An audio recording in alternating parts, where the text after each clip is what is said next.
Welcome everyone to science lecture. Today we are going to start with a new chapter, conservation of plants and animals. Children, this chapter will be only for activity. If you all remember, in 7th standard you had a chapter called Forest Our Lifeline.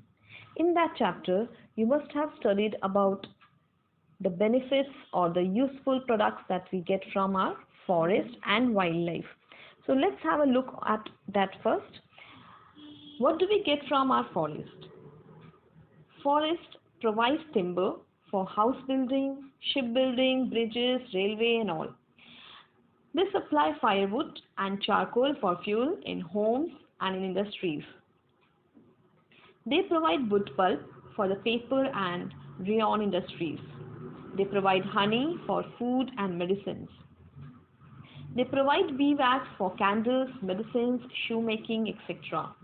They provide canes for baskets, mats, chairs, ropes, all these are made from those canes. They provide sandalwood for carved boxes and small domestic articles. They provide tanning materials in the form of wood, barks, leaves, roots, and fruits for tanning hides and skin. All these are some direct products that we get from forest, that is the direct benefits.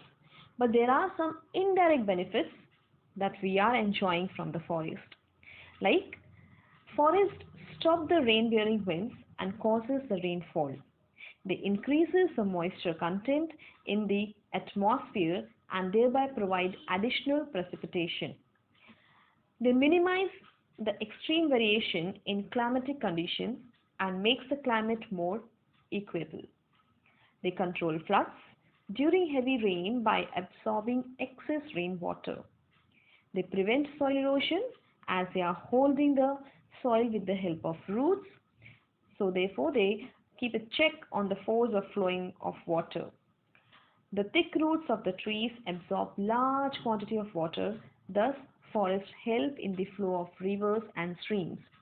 And this is not the end. There are many more benefits and advantages that we all are enjoying from the forest resources. But human beings are very greedy. Our needs are never satisfied, and we keep on cutting down forests for our benefits. Even though forests are providing us with so many benefits, still human beings started deforestation. What is deforestation? Deforestation is clearing Earth's forests on a massive scale, often resulting in damage to the quality of the land and related ecosystems, where the land is thereafter converted to a non-forest use. What are the causes of deforestation? Why human beings are cutting down the forest? There are different needs for which we do this, like loggers need trees for timber trade, miners and oil exploration cause trees to be cut down, the buildings of roads in heavily wooded area, agriculture, then urbanization, making or construction of buildings, construction of roads, mining, desertification, all these are some of the causes of deforestation. And if it continues for a long time, it is going to result into very serious consequences. Some of these consequences we all are witnessing are increase in the temperature and pollution level on the earth, increase in the level of carbon dioxide in the atmosphere leading to global warming, lowering of groundwater level. It disturbs the balance in nature. Decrease in rainfall leading to drought. It leads to soil erosion and decrease in soil fertility leading to desertification. Decrease in the water holding capacity of soil leading to floods. So all these are the consequences of deforestation. Now, it is not only these are not only these are only few consequences. Besides this, we all know that forests are biodiversity hotspots.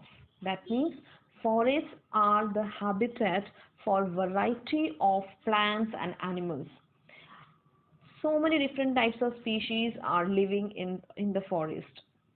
So if we keep on cutting down the forest, their habitat will be lost. These wild animals, their life will be affected. So that means it is going to affect the flora and fauna of the forest. Flora means the plants, the plant life occurring in a particular region, and fauna is the all the animal life of any particular region. So together plants and animals constitute flora and fauna of a region. So this is going to be disturbed if we keep on cutting down the forest.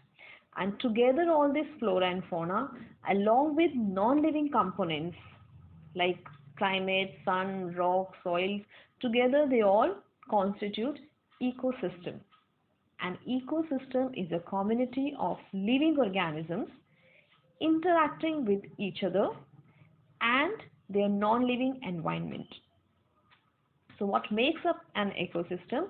Ecosystem is consisting of all the living things like plants, animals, bacteria, and non-living things like sun, rock, and soil.